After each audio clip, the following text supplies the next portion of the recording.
بسم اللہ الرحمن الرحیم۔ السلام علیکم محترم سامعین اور عزیز طلبہ کرام، امید کرتا ہوں کہ آپ تمام احباب خیر و عافیت سے ہوں گے۔ آج کا ہمارا سبق نمبر 71 ہے، جس میں ہم پڑھیں گے شروط المثنی، یعنی تثنیہ بنانے کے لیے شروط۔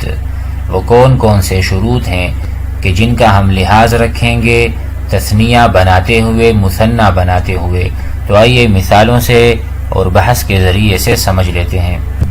بسم اللہ الرحمن الرحیم۔ شروط المثنی، مثنی کے لیے شرائط۔ الامثلہ، اتفق الشریکان، دو شریکوں نے اتفاق کیا۔ ربح التاجران، دو تاجروں نے کمایا۔ عاد المسافران، دو مسافر لوٹ آئے۔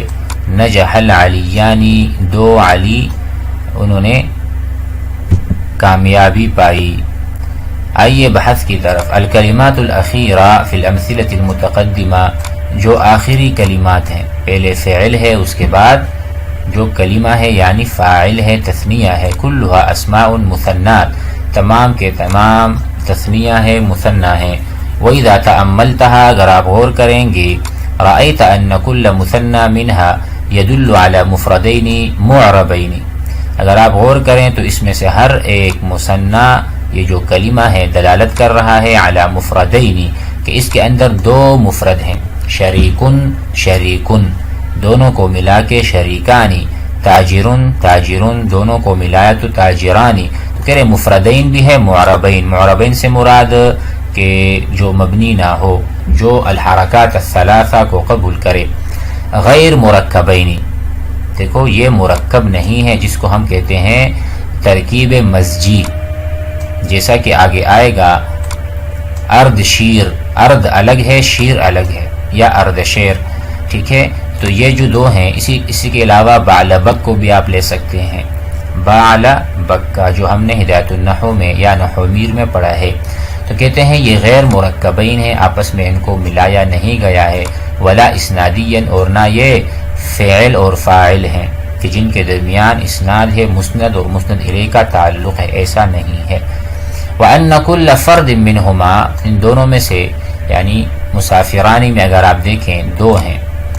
یطابق صاحبہ، اور آپس میں مطابقت بھی ہے، اگر ایک مسافر ہے دوسرا بھی مسافر ہے، ایک تاجر ہے تو دوسرا بھی تاجر ہے۔ فی اللفظ والمعنی، لفظاً بھی اور معنی کے اعتبار سے بھی، دونوں مسافر ہیں، دونوں نے سفر کیا ہے، معنی بھی ایک، لفظ بھی ایک جیسا، مسافر مسافر۔ ولو انک تتبعت، اگر آپ غور کریں، تتبع کریں، کل مثنى یعرض لک، آپ کے سامنے آئے گا، لوجدتہ جامعا هذه الاوصاف والشروط، تو ان میں یہ تمام اوصاف ہونے چاہیے کہ مفردین ہو، معربین ہو، اور اس کے علاوہ مطابقت ہو فی اللفظ والمعنی۔ تقریباً 4 شرائط ہمارے سامنے آ چکے ہیں۔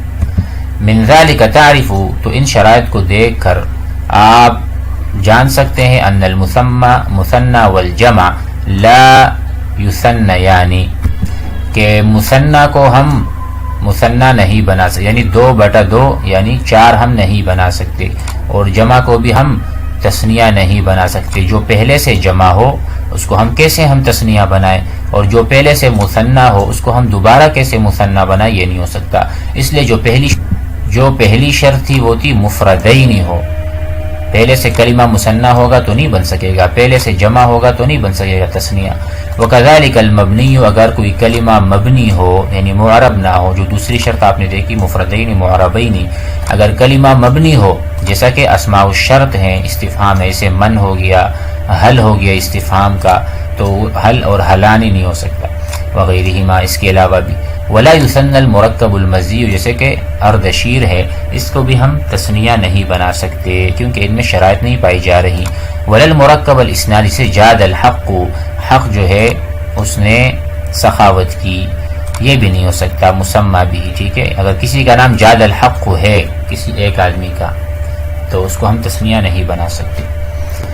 ولا ما لم يكن له مثيل فی لفظه و معناه، اس کو بھی ہم تثنیہ نہیں بنا سکتے کہ جس کا کوئی مثیل ہی نہ ہو، نظیر ہی نہ ہو، وہ پوری دنیا میں ایک ہی ہو، جیسا کہ سہیل یہ للنجمی، یہ ایک ستارے کا نام ہے سہیل، تو یہ ایک ہی ستارہ ہے، دوسرا ستارہ ہے نہیں، تو اس کو ہم تثنیہ نہیں بنا سکتے، ٹھیک ہے، کیونکہ دو آدمی ایک جیسے ہونے چاہیے جو لفظاً اور معنی کے اعتبار سے برابر ہوں۔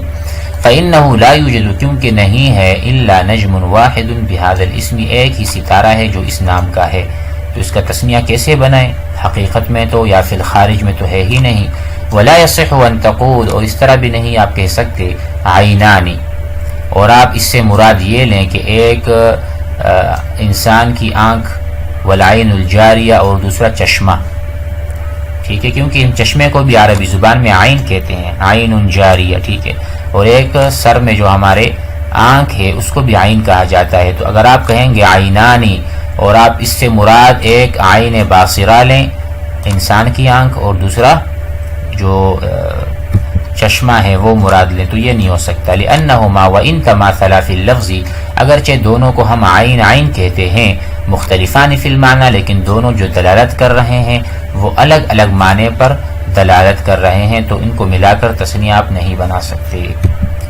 وَهُنَاكَ خَمْسَةُ الْفَاظٍ، اس کے علاوہ وہاں پر یعنی 5 ایسے الفاظ ہیں، لا مفرد لہا، کہ اس کے لیے مفرد نہیں ہے، یہاں پر دیکھو مستثنیٰ ہے یہ چیز، ہم نے اوپر کہا تھا کہ مفرد نہیں ہوگا تو تثنیہ نہیں بنے گا، لیکن یہاں کہہ رہے ہیں کہ ایسے 5 الفاظ ہیں جس کا مفرد نہیں ہے، من لفظها جاءت على صيغة المثنى، وہ شروع سے ہی مثنی کے وزن پر ہیں یا مثنی بنے ہیں، والحقت به فی اعراب، اس کو ہم نے اعراب مثنی والا دیا ہے، یعنی تثنیہ کا جو اعراب ہے وہ ہم ان 5 الفاظ کو بھی دیتے ہیں، وہی یا وہ کون سے کلمات ہیں، الفاظ ہیں، وہ ہیں اثنانی، اثنانی کا مفرد تو ہے نہیں، اثنتانی کا بھی نہیں ہے، سنتانی کا بھی نہیں ہے، کلا کا بھی نہیں، کلتا کا بھی نہیں ہے، مضافتان الی الضمیر، جب یہ مضاف ہو ضمیر کی طرف، ان صورتوں میں اس کا اعراب بھی تثنیہ والا اعراب ہوگا۔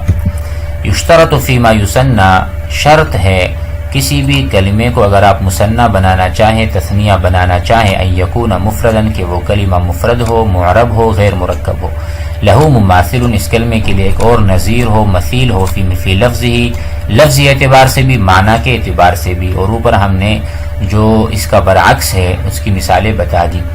یلحق بالمثنى، مثنی کے ساتھ الحاق کیا جاتا ہے، فی اعرابی، اعراب کے اعتبار سے، 5 الفاظ، 5 ایسے الفاظ ہیں، وہ ہے اثنانی، اثنتانی، سنتانی، کلا و کلتا، مضافتین الی ضمیر، جب وہ مضاف ہو ضمیر کی طرف، نہ کہ اسم ظاہر کی طرف۔ امید ہے کہ یہ سبق سمجھ میں آ گیا ہوگا۔ والسلام علیکم۔